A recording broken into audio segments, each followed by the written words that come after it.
Hi, everyone. Happy Sunday, wherever you are.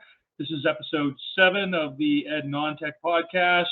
I'm Dr. Matt Stranick here with you with my excellent co-host, Dr. Doug Reed. And we just want to say welcome from our respective territories before we go too much further. That's kind of something we've gotten into the habit of. I am, of course, in the unceded and ancestral lands of the Secwepemc people here in the heart of Secwepemc Ulu. Thereabouts, colloquially and colonially, I can say perhaps, the Kamloops area. And just as far as just kind of a general check-in, and I don't want to go too far with this, I'll probably have more to say about this in the notes. Doug, it feels like it hasn't been that long since we've done one of these, so I don't necessarily want to run the risk of repeating myself too much, but I'll just say that Doug's awesome topic for today, technology as a potential barrier to learning, sort of resonated with me, and I went and just sort of was like, okay, so I went to the First Voices website, which I mentioned before, and just sort of looked for what's the Secwepemc word for barrier. And because it's still an emerging resource, they didn't have it as such. So then I thought, okay, rock, just to find out as for a metaphor. And as it turns out, that resource or the Secwepemc language have quite a number of resources there, or a number of words and or descriptive phrases, including one called I'm not even going to risk the pronunciation just now, but one of them is called Coyote Rock, which to me is like, that sounds like a local landmark of sorts. So I actually just sort of went into some tourism websites and found a little bit more about it. And it's actually this, it's a pretty, within the Secwepemc, worldview, within the, I don't want to say mythology, but in the sort of, early stories, the early narratives, Coyote is within the Secwepemc is known as a trickster, known as a shapeshifter, which sort of ties into this whole notion of the transformers, which I'm learning about more, which are sort of some of the original entities, which came down from the creator in various manifestations. And I'll apologize for not articulating that accurately or properly. But among them was Coyote, and he, once after doing, certain exploits, certain tasks, which I don't know about yet, he transformed himself into this rock. So it's sort of, this balancing rock, which is sort of an impossibilist-looking structure, which, I'll put some pictures of it near, sort of outside what's. It's just outside of Kamloops, and this is why I wrote down the name of the community because I was going to forget it. Anyway, it'll be in the notes. So that's just kind of where my mind goes with this topic and with the indigenous sort of worldview, which I'm sort of trying to educate myself a little bit more about. So, anyways, Doug, thanks for hearing all that, bud. Hey, no worries. And I just want to let you know that I'm in the unceded and traditional territory of the Mi'kmaq, and I am proud to be here and glad they're letting me stay. So I just wanted to get that in before we jump into everything else. Okay. So our topic is using technology can cause barriers to learning. That's where I want to head through. And a lot like Coyote, shape-shifting can happen a lot and does happen a lot with this topic. Dude, and thank you. Just as I was looking, again, just into the Marianne and Ronald Ignace book, that, the chapter 2, where maybe I'll get to it next time, one of the connections I was looking at is, one of the functions or one of the things that occurred with these transformers was the introduction of sorts of technology, right? So it's an account for, how perhaps certain types of rivercraft, certain, practices conducive and necessary to the survival as a people. It's a very complicated and multifaceted thing. But yeah, one of them is the introduction to technology. So that's just again something we can tag for future discussion if we remember to, bud. Oh yeah, and one thing I'm impressed with, because we're both educators, we work Yep. with educators all the time and talk to them and stuff. The amount of technology that is not designed for education that they use every day, and it's just become the norm because they're resilient, because they can roll with it, and it's about how do I survive in this classroom? How do I survive with the rules that are in place? It's like Word, Microsoft Word. That was not designed for students. Microsoft Excel spreadsheets were not designed for students. They had a very specific thing, and educators have figured out how to use them differently.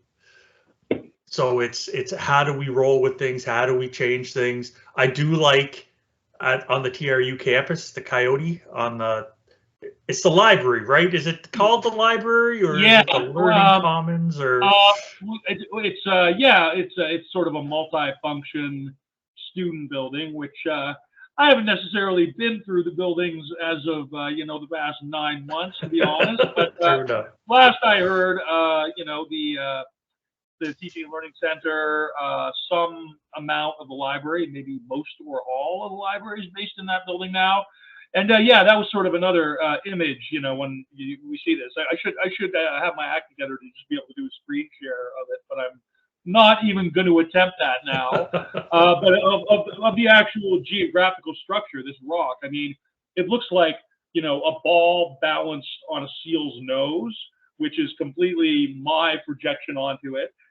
But another sort of aspect of it, the non-facetious of it, way of looking at it within the context of that, story, that creation narrative, is that it's actually the coyote, poised sentinel-like over the entire surrounding area. Okay, and this is no longer about Savinaw. Okay, anybody from the Kamloops area? Savinaw. There we go. It was escaping me earlier because I just don't think of Savinaw enough for it to be in my readily accessible cognitive space. But after some behind the scenes things, the subconscious mind kind of did me a solid and let me remember that. Do you find yourself getting some help sometimes from the subconscious, and maybe, Doug, and you realize, thanks, bud. Oh, you're working on that while I'm not even there. That's. Oh yeah. That's why I have my other hobbies. That's when I go for a run. That's when I meditate. That's when I work on something else with a different part of my brain. And then, yeah, the wheels keep turning, the cogs keep spinning, and presto, it'll come to me. Okay, well, dude, you put together some very impressive notes for this episode, as always. Thanks. So, again, last time we kind of went quite sideways, but dude, I'm not going to let this one get away because I have reviewed the video and I trust that you have too. Can you elaborate on the blockbuster allegations made at the last 30 seconds or so of the previous episode, my friend? Sure. You don't need to at all. Like, I'm not trying to throw you under the bus. How about this? I'd be curious to know more about this. How about we do that as a cliffhanger episode? Okay, fair enough. We come back to it next time. Okay, so that will be its own thing, and that will then also be if we have a dedicated custom purpose episode just for that, or partially for that, that'll get me up on some reading, which I've been meaning to do, for ages. Okay, so we'll stick to the script. So using tech can cause barriers to learning. So we bring technology in because it's supposed to help students, right? It's supposed to help students learn, because it was not helpful to teachers at the beginning. It was painful. The first time I had to do report cards on the computer, it was a freaking disaster. It was this cruddy database system that was half-baked, but the person that designed it was big in the church in Edmonton or something, and so the church people were sticking together and they bought his database to use. It's not really a church if they don't stick together is the thing. I mean, then it just becomes true. like, but Yeah. Do go on. I'm listening. No, it's so the big thing is it's supposed to help students. And so many times I've seen technology come in and it doesn't. It hinders them. It hinders them for so many different reasons, right? And like some of the resources that I kind of like Hue and Brush in 2007, right? It's like resources, institution, subject culture, attitudes, beliefs, knowledge, skills, assessment. All of these things are huge problems. So I guess, Doug, if I may then, just because for me, I'm always kind of looking for, there's this concept in English studies, or if you're looking at like the early 20th century poets, there's this notion of the objective correlative, in modern poetry, wherein you sort of capture something within an image, within a moment, which then resonates. It stands on its own as a piece of expression, but then it also resonates and has other things. So I'm always like, what caused you to be thinking of that now? So I guess I'll start with yeah. I had a flashback. I had a flashback to my first year teaching, and we had a little teeny computer lab in like a hallway, and there was 6 like Apple IIe's or something, right? Like the old ones, the old oldies. Networked together, not a chance. That did not exist. And literally, I was the new person. And they're like, "Oh, great! You just came out of college. You know how to do this. Here, use these with your class." And I was like, "What the heck am I supposed to do with this?" And so I was teaching. My uncle was in the same school, and I went to him and said, "What do I do?" And he's like, "Don't worry about it." And I'm like, "What do you mean, don't worry about it? I got to use these things." And he said, I had just talked to so and so, and he knows people everywhere. He is the master of networking. And he said a friend of his had just been given 25 brand new Apple computers in a lab, and the guy was like, "They're not connected. They're not networked together. I have to fix each one individually." And it became his responsibility. So instead of teaching the students and figuring out how to use it to teach the students, he became the IT guy. He was the teacher that had to teach and do the IT stuff. And it was just a disaster for his students. He knew his stuff, but it wasn't ready. It was too bleeding edge. It was not ready for prime time. And I just remember the desperation. And it's like, yeah, I get it. Because sometimes, why is the IT person in charge of ed tech? It doesn't make sense. We need an educator in charge of ed tech. And it was just one of those things where it's like, this bugs me. And I just remember this story, and it was just, I needed to get it off my chest, and I needed to bounce it off you to see what your thoughts were, is basically what I wanted to do. Well, first of all, I appreciate that. It's a very, the sense of desperation is real. A couple of things went through my mind, but what I'll sort of try and do is stick with the most relevant first, the most actionable. It seems to me because we're talking about what ed tech folk are meant to or not meant to do, and I think just by and large, anybody who would be involved in ed tech is preferably going to be either within an academic unit or reporting, directly to a academic officer of sorts, whatever that looks like, as opposed to, a non-academic manager. Would you say that that's something which may be the case? It would be nice if that was the case. Okay. I've known too many places where technology decisions are IT based, and that person reports to somebody else, and they are not in the academic chain of the organization.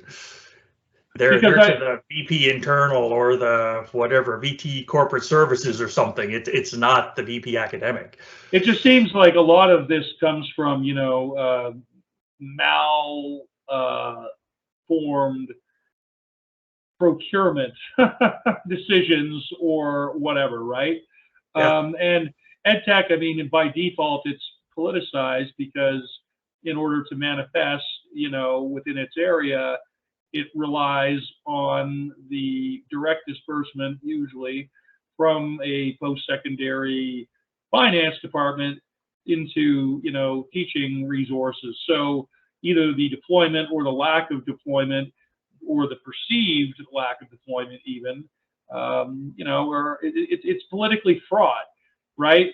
So I don't know. I just think like, what could an org chart look like in an ideal or a less ideal scenario? And I'm not the person with business or knowledge acumen or whatever. Nobody was ever suggesting that, but I just putting it out there. Now, I think part of the problem, part of my challenge in post-secondary with this level of decision making is how post-secondaries think of themselves. Like if you go back 70, 80 years, there was like 3 job types in post-secondary. There was academics that did research and taught. There was administrators that did the administrative stuff. And then there was janitors. Yeah. Yes. And then there was janitors, right? Or the janitors / secretaries, right? Like that support group that all they do is sweep or type or take minutes. And what's happened is the world has moved past that. But I know that when I was in a previous organization, I have a PhD. Yeah, I have all these experience and everything. Oh, but you're not an academic here. You don't count. You're a support person, and you get treated like the way poorly treated janitors are treated, right? I happen to like custodians. I get along with them. I see their value as human beings, but sometimes they just get brushed off. Nope, you're not an academic, so not talking to you. No, man. No, this is very. There's so much from what you've just described that I'd like to unpack, either in substance or in terms of how you, articulated that, which was actually quite thoughtful and eloquent, to be honest. But the multifaceted janitorial role. Although the one thing that was on the tip of my tongue when you were like sort of, and administer CPR as a list of things that person might do. Because if that person steps away, that person with those practical skills and whatever, it's the whole. We're going back to Maslow and the hierarchy of needs. Oh yeah. When the pipes stop functioning, when the garbage isn't removed, when the anyway. So. And in back in the day, that they may have, taught, intro physics or, physics because they know about, Anyway. Anyway, I oversimplified, but that's the problem, right? It's where does technology decisions enter into the infrastructure and the environment of post-secondary? Not an academic decision. No, I'm busy researching. Is it the admin decision or is it the IT person making the decision, right? And places that hasn't happened well. Well, and there's so many models, to what that could look like. And, I'm sure in institutions, many of them, there are these sort of multifaceted, committees wherein faculty are represented. But again, you're quite right. The decision lies on, we need to purchase a thing, we need to deploy a thing. And actually, again, I'll just speak to something that TRU, that it's on the public record, that there was a very strong push for a robust and largely unwanted e-learning platform, e-learning software, for not e-books, sorry, like the bookshelf was going to be this digital vendor wherein, but the problem was there was going to be lots of tie-ins to courseware and bloatware and analytic, Yeah. potential for analytic malfeasance. And again, it was a multifaceted effort, that was taken up by the faculty and by, again, I don't want to, I'm not going to speak to it any more than that, because I'm sure my remembrance of all that, may be, I don't want to be expressed as accused of like, well, that's not what really happened, or you were out of the loop on that. I'm not trying to open it up, but I guess just to say, there's a lot of complexity to the issues you're describing here, bud. So I really think it's glad that you brought it up as a topic. And that the Joseph article, the 2012 Joseph article, kind of touches on some of that. Yep. Like bringing the technology in, it's disruptive. It changes things, right? It's like that that little picture I had last time, where it's like, "Are you happy? Yes." Do you? Oh, I've got keep a question. Doing it. I got a question about the visuals, since now Yeah. I am just going through here. I should really, instead of leaning in so people are like seeing too much of this in my face. Okay, one of these figures did not render well, and I'm not including it in the show notes, which I've already largely prepared. But you got these two. You got the figure one. This bar chart, which I think is largely, it's interesting, and it's also largely self-explanatory. There's this other flow chart, model showing the relationship among the various barriers. That was the best capture I could get. That's fine. I'm not going to use it because it won't render well on a WordPress site. Like, nope. But I guess since people aren't going to see it, having enumerated even just now pretty well some of the significant barriers, both with using technology and potentially the attendant risks. When you were trying to speak to that, you even have some of your notes here. Table 2, the barriers of education and technology, linking it to, the interrelationship of those barriers. So did you want to just sort of speak to that, like how that resonated with you, or? Yeah, and what this did is I like diagrams like this. Yeah. When I did my PhD, I had to come up with my theoretical framework. What was I going to study? Blah, blah, blah. You had to do the same thing, right? You had to come up with your topic and do all that. And my supervisor, who I'm going to bring up later, I wrote like 5 pages of, I want to do blah, blah, blah, blah, blah, blah, blah. And he's like, draw me a picture. And I'm like, what? And he's like, draw me a picture. I don't understand. I said, no, I'll have more words. He goes, nope, draw me a picture. And I kind of hated him a little bit at the time. So I drew a picture. And so I drew the picture, and then he shot holes in it. So I went back and did it again. And on version 38, I knew what my research study was going to be, because he couldn't poke holes in it anymore. And what he made me do was so wonderful. It forced me to get rid of the words and put the connections there in a different way so that it's obvious to everybody. And what that model did is that sparked as we're looking for technology integration. That's what we're looking for. And every time we introduce technology that doesn't help the students learn, we have not reached technology integration, because we're supposed to be integrating with the learning. It's sort of like mapping the disjuncture, rather. It's sort of like mapping a terrain of potential negative or risky effects. I don't want to say it's by nature, just because it is perceived as a barrier, a negative, but simply I've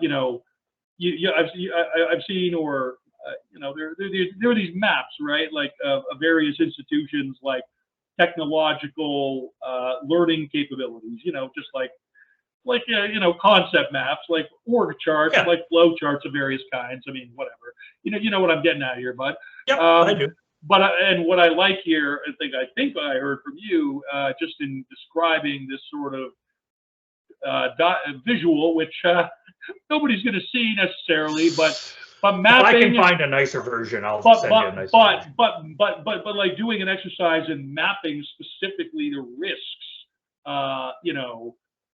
on each of them. I mean, that just sort of opens up like sort of what do you call it?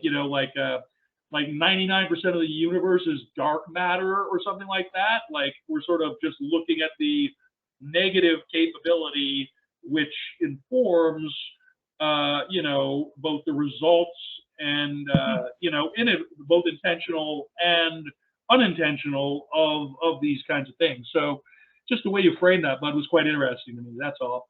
Long-winded way of saying, well said, Bud. Thanks. Cool, man. Thanks.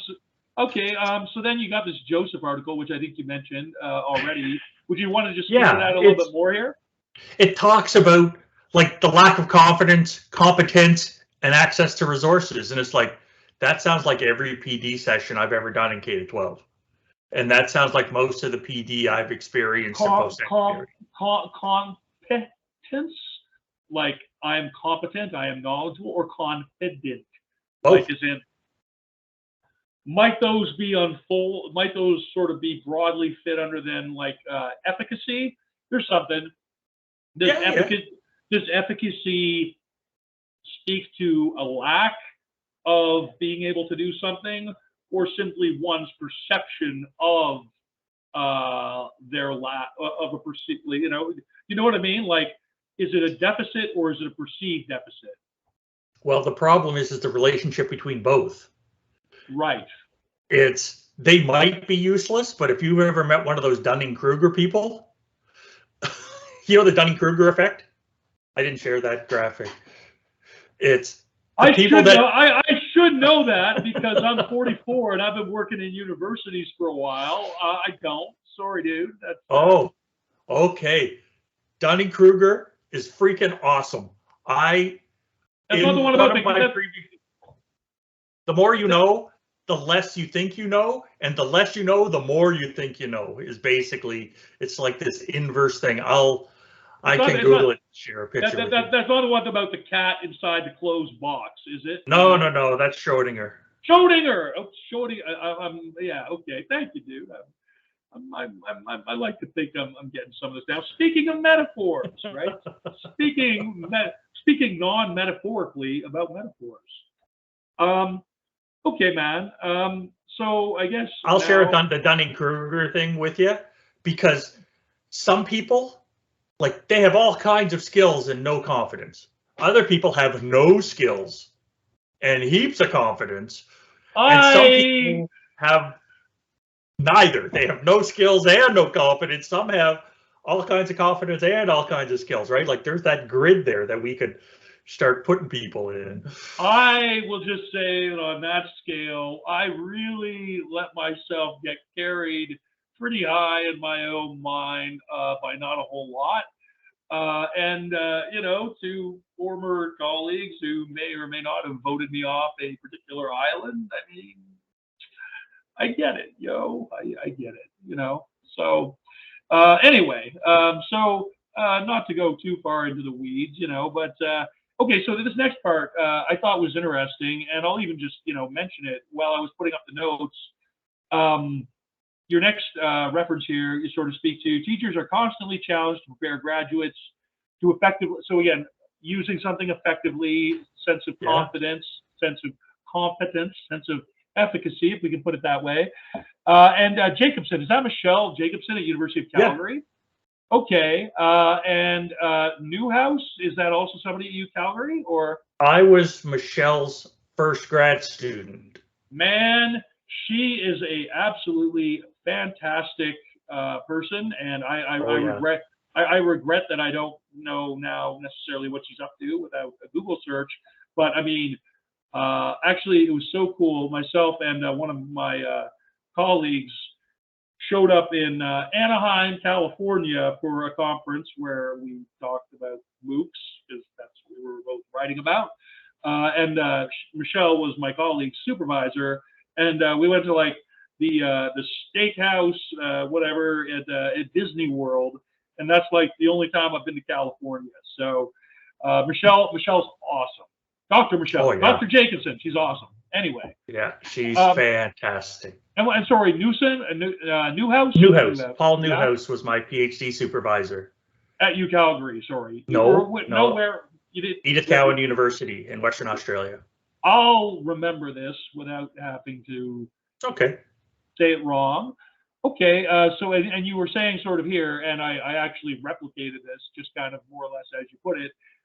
So this is something where you were doing some research for this, just putting together your notes, as you say, and you found some very pertinent references looking, by looking into this area, and then finding the some work, some relevant, pertinent work by both your master's and your PhD supervisor. That's the case? Yeah, and to tie it in even more, this author, the first author, Jared Kingwe, Yep. I've written 8 or 9 book chapters in his books, right? And this all happened later. This is all like post 2010. So all three of these people were so important in my life. I didn't know this article existed, and they're all in it. And it's like, holy crud! Like, is this synchronicity or what? I think you should thank me for being both eccentric and unemployed and approaching you for this podcast so you can have that moment. Thank you. But in all seriousness, dude, this is kind of turning into an interesting journey, and it's kind of cool. Academia is small, Canadian academia. When you get further enough specialized, it's like I would just say, man, it's commendable that you were able to work with some of these people, because that just and man, what are you doing? Putting out 6 book chapters with about like just. I don't know, man. Just okay. You are guilty of having been that prolific. You were capable. Yeah. You were capable of being that prolific. Good on you, son. Good I on like you, that son. word. That's the word I used in my PhD thesis. Yeah. I studied the capabilities of online educators, not the competencies of online educators. Then I had to defend that word like crazy, but thanks. Yeah. And this article just tied everything together, and it's like, holy, I've been thinking about this for 20 years.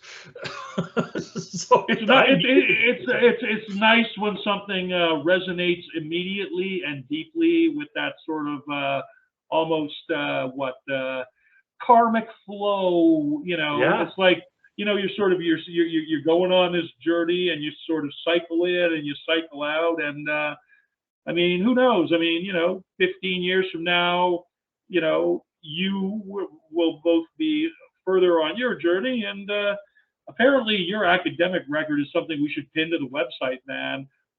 You should get like a lightly redacted current CV, because I am, I'm interested. I'm not putting mine up there, but I'm interested in yours. Okay, so. And we'll just keep going, because we can sort of start to sort of downward slope it a bit here. You wrote quite a bit on this topic. You wrote like 2 really. I copied and pasted out of the articles themselves. Well, it depressed me, because there's an article here from 2001 or 2002 or whatever it is, all the way up to 2015, and they're all saying the same thing. It's 15 years later, we still have the same issues. We still have the same issues. So it can't be new and novel anymore. It's not a new novel thing. 15 years is like a generation. Well, and so again, just to kind of speak to, just to unpack a bit, just in terms of what you said, for clarity a little bit more, for my own clarity, that is. Yeah. So first of all, what I've been sort of looking at your notes, I'm sort of taking them as both, copying, pasting, but then also some of that is, your own annotation, right? Yeah, that's true. Yeah, I have my own commentary in there sometimes. Yeah. Which is why I just sort of, I'm just lightly editing it. I don't change the wording at all. So just, just FYI on how that has, manifested and will continue to. I'll just say, when I look at one of your last things here, some of the terminology that's coming up. So M-learning, we haven't actually spoken to or about M-learning, and it's something that I don't consider myself knowledgeable about or proficient whatsoever, but I will give a shout out to former CNAQ colleague who's now he did the Doctor of Education through Athabasca a couple of years. You know, like he got into his thing before I did. Dr. Rob Power. I'm not sure if you're aware of him. Doug. Yeah.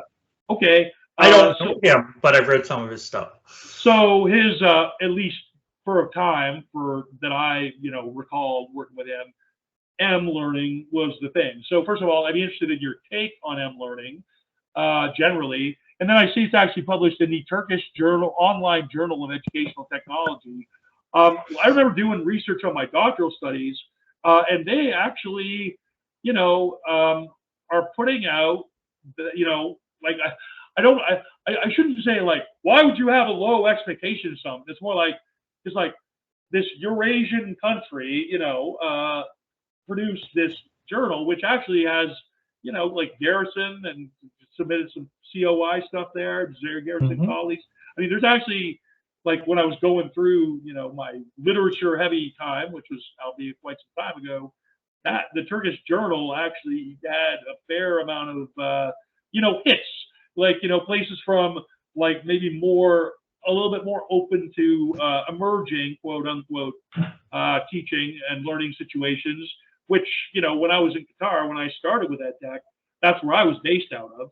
And that's where Rob was based out of too. So when he was doing work, you know, then and before then on M learning, totally a tangent there, dude. I just, you know. Yep. It's okay with M learning. Yep. When I was doing my PhD, yep, I was studying mostly online learning. That's where I was headed. Yep. But M learning was this thing that I couldn't ignore, right? Like it was. It was coming. Can you give me like a layperson's just? I mean, what is it without resorting back in the day? Back in the day, it wasn't e-learning. It was more defined by what it wasn't than what it was. Like literally, they used M for mobile. So could you use a PDA? And nowadays it will be anything on like an iPad or a phone or something. That's what the modern version of it would be. But back in the day, it was electronic learning, not on a computer. So like those, you know, those. I like the sense of PDAs I like. And yeah, no, like a Palm Pilot. I remember. Yes, that's the word I couldn't remember. Yeah. It had like, you know, like it was like before, it was like before even Blackberries got popular. That was like. Yes. Yeah. I like the historical continuity we're getting here, dude. It's like we're both Gen X, I would say.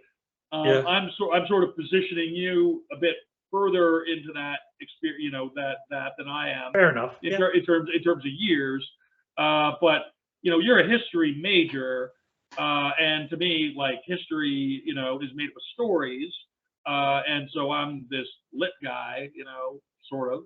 Anybody who's a lit person would say you're not a lit person, but whatever. I stake my claim, you know, such as it is, and I don't know, man. It's interesting to sort of see this stuff on a continuum of both language, time, and metaphor, right? Seeing how it sort of both projects backward and forward. PDA, sure, man. It was Palm Pilot that I couldn't remember, so thank you for that. It's dope, man. And by the time Palm Pilot's like I had one that was given to me to say, hey, what can you do with this? And it had the crazy keyboard thing that it would fold up and then it would unfold and shift and do whatever. It was an engineer's dream, right? Some engineer loved putting that together and doing it up because it was a piece of art, but it was a fragile piece of art on a device that wasn't as helpful as it possibly could have been. I know there's got to be, like, I wouldn't even have to search very hard. I'm sure this already exists. Like just a physical museum of anachronistic communication tech. Like that would just to me be like, you know, going back all the way, like going back, you know, beyond like, you know, ink and quill and whatnot. I just be, here's what they used until they didn't, you know. But yeah. And like things like this Palm Pilot, Yep. right? I knew a person that had like 30 of them, and they tried to use them in the class, and it's like, well, this was a disaster. So there's not much I can write up for my research, and it's like, how did that impact your students' learning? They could have been learning other stuff other than how to maneuver this Palm Pilot. Have you been able to justify then, if we're talking about actionable items, have you been able to justify this procurement purchase, preferably before the procurement purchase, within a pedagogical scheme? Like, do you have a model for its actual use? Has it been beta tested with educators? So why not get, I mean, again, I'm probably talking about things that happen, but why not just, instead of saying, we're getting this thing, you know, and everybody's going to use it, why not just say, you know, we'll stagger it out? I mean, you know, try it with 5, try it with 10, you know, and just, again, I've never been, you know, within a touch of real procurement decisions in my career. So I'm just really speaking, you know, from a lack of experience and knowledge. I don't mind saying that, but it does seem to me that, you know, it's politicized to a degree, Yes. the deployment of resources. And again, as I think we've been saying since the beginning of all this, ideally, you know, good teaching wins the day first, before any such you know, transactions are committed to. Doug, I feel like we're kind of winding really far down here, dude, in terms of our time. I've been enjoying this as always. Is there anything else you want to just sort of put out here, knowing that we'll certainly be coming back to some of this again? The only thing is some of the pictures I shared with you. Yep. That just, there were some points I was thinking maybe we'd have time to get to, and we never have time to get to them all. So we get to come back. Okay, no, we can go through those real quick, because I mean, like, I've got them. There's only one of them that I didn't use. So yeah. So like the user interface is like a joke. If you have to explain it, it's not that good. It's so true. It's like, if I have to use this and I'm explaining it to the students, it's like, are you kidding me? It's like, no. No, just no. That's sort of an ancillary, or like a cousin of sorts to the notion that good design is invisible, right? That's right. Yeah. No, I could drink from that Kool-Aid. In fact, I think I already might have, my friend. And then, okay, my computer auto saves, nice, but where is it? And I think we all can resonate. Is that Tom or Jerry there, the cat? Neither.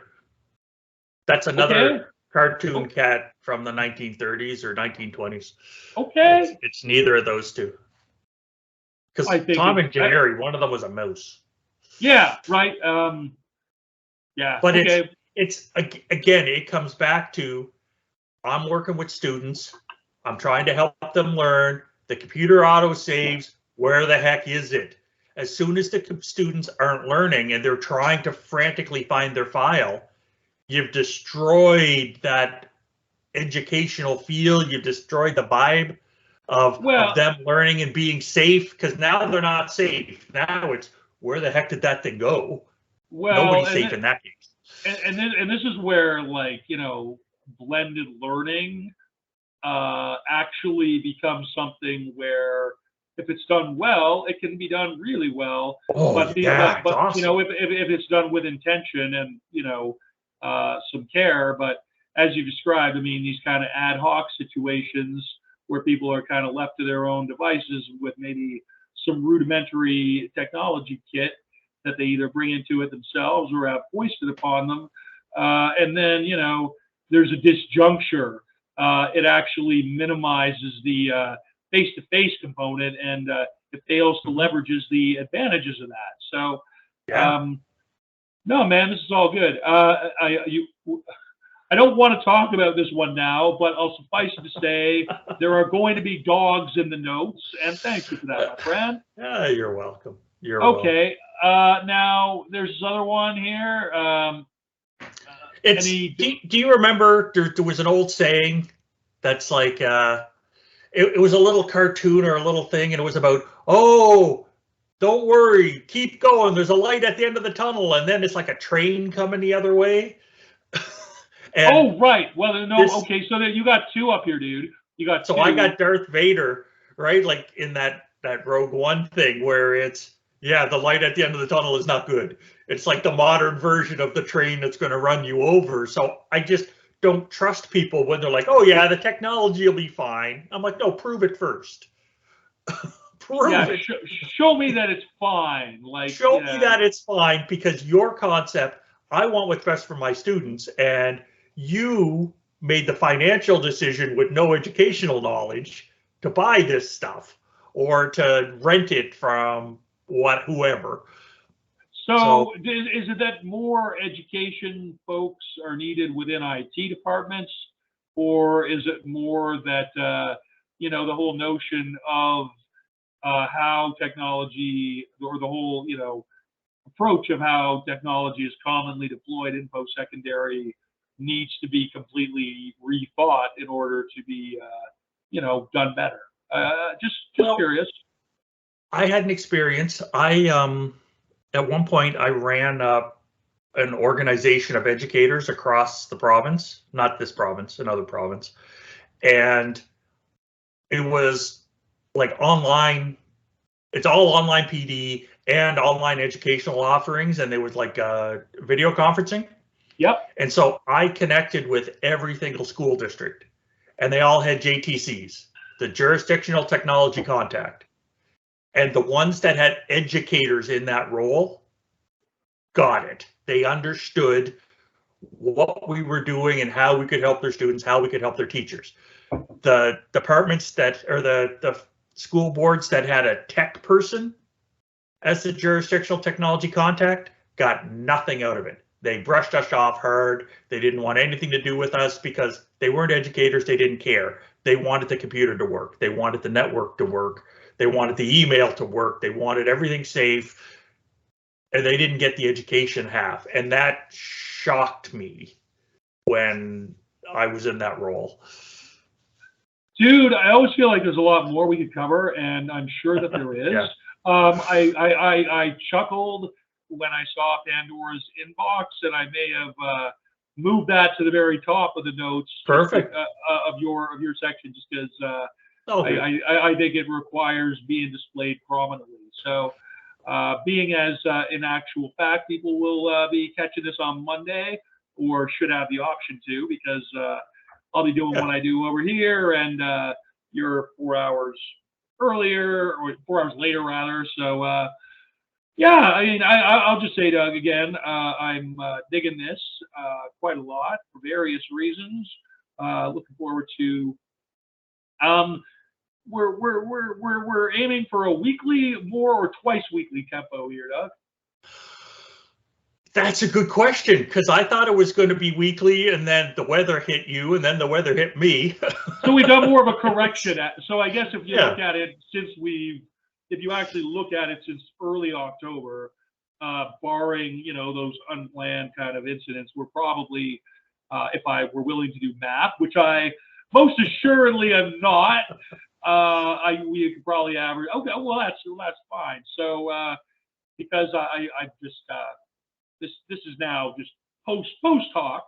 It looks like might be starting a music podcast of sorts with a dude out in the East Coast. Except it's not you; it's another dude on the East Coast. So yeah, I gotta go. We're gonna get a little bit of traction going on that project. That's kind of my early for sure thing this week. So I'd love to do one a week. I think one a week is very doable. And we could just roll with that and build it into a schedule. Because I know, because that's how TV works, or how TV used to work, right? Yeah, every Thursday night had to watch our show, whatever the show was, that must-see TV thing with NBC. So I'd love to do one a week. Yeah, no, that's great. Glad that we're of the same mind there, and I would just we're going to get this more widely distributable. This will get onto the platform. So that's, again, what, like I said, I don't know why I keep needing to apologize to whomever is seeing this, because it's like, if they're seeing this, then they found it. And if they haven't seen it, or they're choosing not to see it, they either don't want to see it actively, or they're not aware of it.